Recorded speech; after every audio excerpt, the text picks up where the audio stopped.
عبری کتاب دلائل میں حکیمہ خاتون دختر امام جواد علیہ السلام سے امام مہدی علیہ السلام کی ولادت کی کیفیت کو نقل کرتی ہیں کہ وہ کہتی ہیں، امام عسکری علیہ السلام نے ایک دن مجھ سے فرمایا، پھوپھی جان، میں چاہتا ہوں آج رات آپ ہمارے ساتھ افطار کریں، کیونکہ آج رات ایک اہم واقعہ رونما ہوگا۔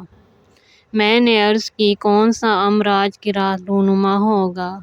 آپ نے فرمایا، بے شک آج کی رات قائم آل محمد علیہ السلام اس دنیا میں آئیں گے۔ میں نے عرض کیا، وہ کس سے پیدا ہوں گے اور ان کی والدہ کون ہے؟ آپ نے فرمایا، نرجس۔ حکیمہ خاتون کہتی ہیں، میں حضرت کے گھر گئی، سب سے پہلے جس سے میری ملاقات ہوئی وہ حضرت نرجس خاتون تھیں۔ مجھ سے انہوں نے کہا، پھوپھی جان، میں آپ پر قربان جاؤں، آپ کا کیسا حال ہے؟ میں نے اس سے کہا، بلکہ میں آپ پر قربان جاؤں اے زمانے کی عورتوں کی سردار۔ جب میں نے اپنے جوتے اتارے تو نرجس خاتون آئیں تاکہ میرے پاؤں پر پانی ڈالیں۔ میں نے انہیں قسم دی کہ ایسا نہ کریں۔ میں نے ان سے کہا، خدا نے آپ کو ایک بچہ عطا کیا ہے جو آج رات اس دنیا میں تشریف لا رہا ہے۔ یہ بات سن کر ایک عزت و وقار اور ہیبت کے لباس نے نرجس کو چھپا لیا اور میں نے ان میں حمل کے کوئی آثار نہ دیکھے۔ نرجس خاتون نے سوال کیا، کس وقت وہ بچہ اس دنیا میں آئے گا؟ میں نہیں چاہتی تھی کہ کوئی خاص وقت بیان کروں کیونکہ ہو سکتا ہے وہ غلط ہو، لہٰذا میں نے ان سے کہا، امام عسکری علیہ السلام نے فرمایا ہے صبح کی پہلی سفیدی کے وقت۔ جب میں نے افطار کر لیا اور نماز سے فارغ ہو گئی اور سو گئی تو نرجس میرے ساتھ سو گئیں۔ پھر میں نماز شب کے لیے اٹھی تو نرجس بھی بیدار ہو گئی۔ میں نے نماز پڑھی اور صبح کے انتظار میں بیٹھ گئی۔ نرجس خاتون آرام کرنے لگیں۔ جب میں نے خیال کیا کہ صبح قریب ہے تو میں طلوع فجر کی جستجو کے لیے باہر آئی اور آسمان کی طرف دیکھا۔ میں نے ستاروں کو دیکھا کہ وہ چھپ گئے ہیں اور صبح کی پہلی سفیدی بہت نزدیک ہے۔ پھر میں اندر چلی گئی، گویا شیطان نے میرے اندر وسوسہ پیدا کر دیا۔ امام عسکری علیہ السلام نے ساتھ والے کمرے سے مجھے آواز دی اور فرمایا، پھوپھی جان، اتنی جلدی نہ کریں، بس گویا وہ امر انجام پا گیا ہے۔ آپ نے سجدہ کیا اور آپ کی دعا کو میں نے سنا۔ دعا میں کچھ کہہ رہے تھے لیکن میں سمجھ نہ سکی اور نہ جان سکی کہ کیا ہے۔ اس وقت میں نے اندر مضبوطی اور سکون کو محسوس کیا۔ زیادہ وقت نہ گزرا تھا کہ میں نے احساس کیا کہ نرجس خاتون نے اپنے آپ کو حرکت دی ہے۔ میں نے ان سے کہا، مت ڈرو، خدا تیرا محافظ ہے۔ نرجس خاتون نے بچہ مجھے دے دیا اور خود سجدے میں زمین پر گر گئی۔ میں نے بچے کو دیکھا جو حال سجدہ میں زمین پر پڑا ہے اور سجدے میں توحید، نبوت اور امامت کا اقرار کیا اور فرمایا، اللہ کے سوا کوئی معبود نہیں، محمد اللہ کے رسول ہیں اور علی اللہ کی حجت ہیں۔ اس کے بعد اس بچے نے اپنے والد بزرگوار تک تمام اماموں کے نام لیے۔ امام عسکری علیہ السلام نے مجھے آواز دی اور فرمایا، پھوپھی جان، میرا بیٹا میرے پاس لائیں۔ میں نے چاہا کہ اس کو نہلاؤں اور اسے پاکیزہ کروں۔ میں نے جب دیکھا تو کسی قسم کی اصلاح اور پاک کرنے کی ضرورت نہیں تھی، بلکہ وہ تو کاملاً صاف اور پاکیزہ ہے۔ میں بچے کو امام کے پاس لے گئی۔ امام نے اپنے نور چشم کو گود میں لیا، چہرے اور پاؤں کو چوما اور اپنی زبان بچے کے منہ میں ایسے رکھی جس طرح مرغی اپنے بچے کو اپنی چونچ کی نوک سے غذا کا دانہ دیتی ہے۔ اسی طرح آپ نے خدا کے اسرار اور معارف اسے چسائے اور پھر اسے فرمایا، اے میرے بیٹے، پڑھو۔ اس نومولود نے اپنے لبوں کو کھولا اور قرآن کو شروع کرنے کے لیے بسم اللہ الرحمن الرحیم پڑھی۔ پھر امام علیہ السلام نے کچھ ایسی کنیزوں کو بلایا جن کے متعلق آپ جانتے تھے کہ وہ راز کو چھپائیں گی اور اس خبر کو فاش نہیں کریں گی۔ بچہ ان کو دکھلایا اور فرمایا کہ اس بچے پر سلام کرو، بوسہ دو اور کہو، تجھے خدا کے سپرد کیا، اور پھر واپس چلی جاؤ۔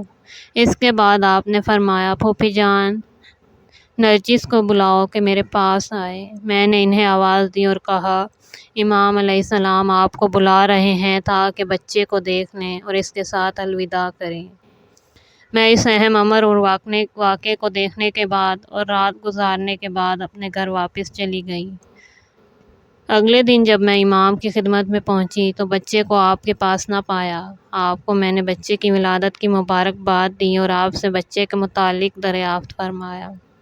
آپ نے فرمایا اے پھوپھی جان وہ امان خدا اور اس کی حفاظت میں ہے یہاں تک کہ خدا اسے خروج کی اجازت دے۔ طبری اسی کتاب میں اس روایت کی مثل ایک دوسری روایت ذکر کرتے ہیں جس میں مختصر سا اضافہ ہے جسے ہم اس جگہ نقل کرتے ہیں۔ نرجس سے ایسا بچہ دنیا میں آیا گویا چاند کا ٹکڑا ہو اور اس کے دائیں بازو پر لکھا ہوا تھا حق آ گیا اور باطل نابود ہو گیا، بے شک باطل ختم ہونے والا ہے۔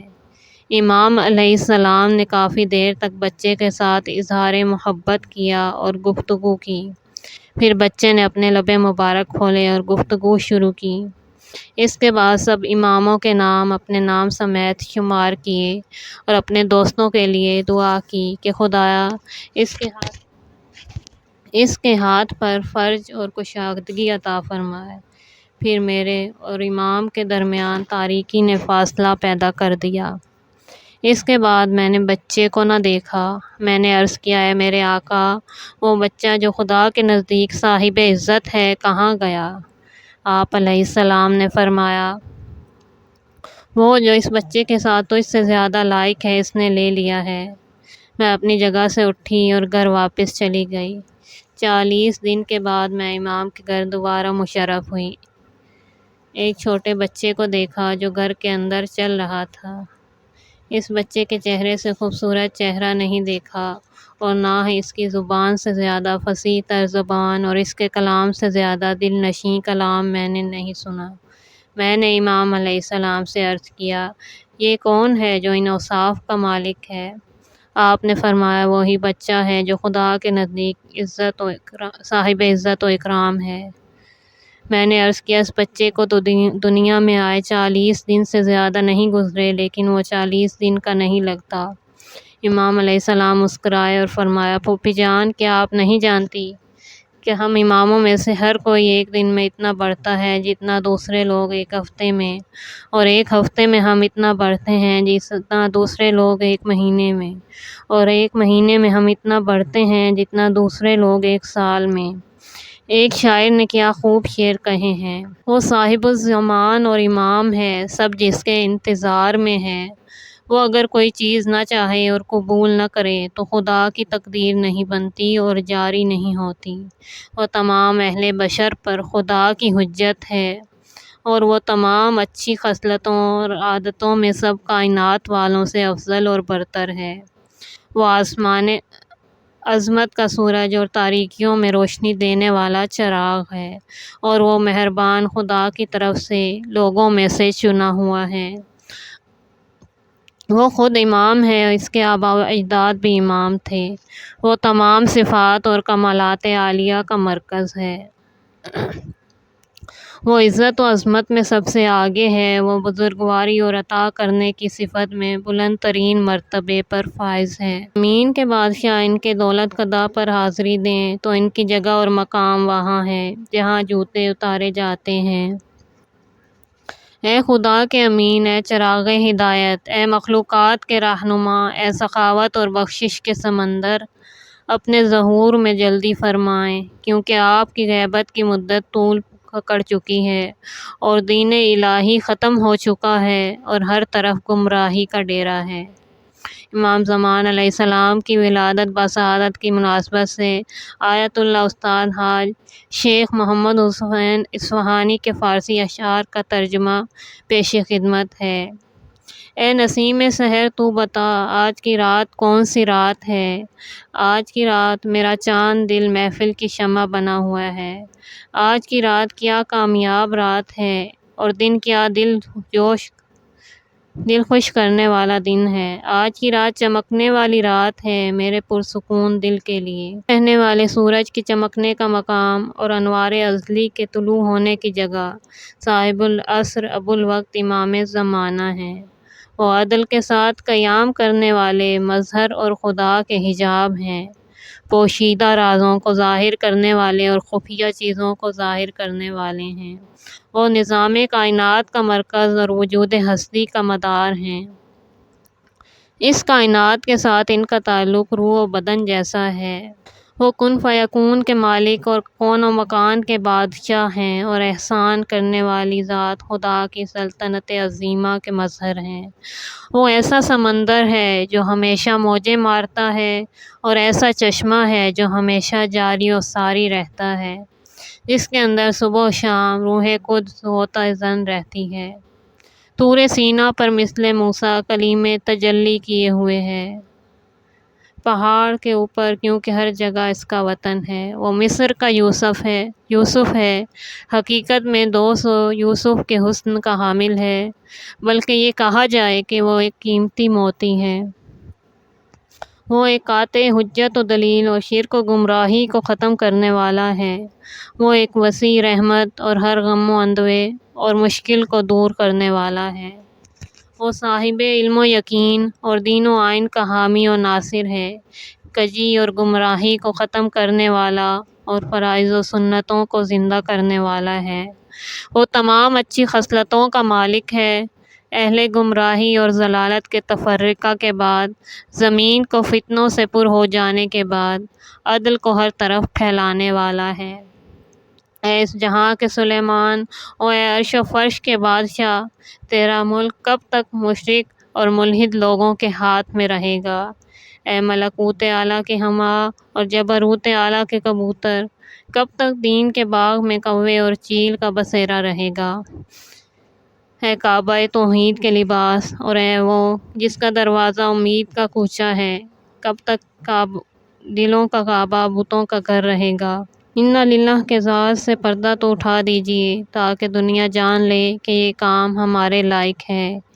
الیاس نے تیرے جمال کی زیارت کے شوق میں سمندر سے دل لگا لیا، اور خضر تیرے عشق میں جگہ جگہ پھر رہا ہے۔ بارگاہ کا کعبہ ارواح اور عقول کا قبلہ ہے، اور تیرے راستے کی خاک ہر مرد و عورت کی سجدہ گاہ ہے۔ اے وہ جس کے چہرے سے صاحبان جنت کی جنت نظر آتی ہے، اور تیرے بغیر جنت بھی غموں کا گھر ہوگا۔ اے وہ جس کے پرچم کے نیچے ہر ایک جگہ حاصل کرتا ہے، اور اس وقت پرچم اسلام کے لہرانے کی باری ہے، اور تیری تلوار کے خوف سے زمانے کا دل دو ٹکڑے ہو جائے گا، جب خونی کفن والے بادشاہوں سے انتقام لیا جائے گا۔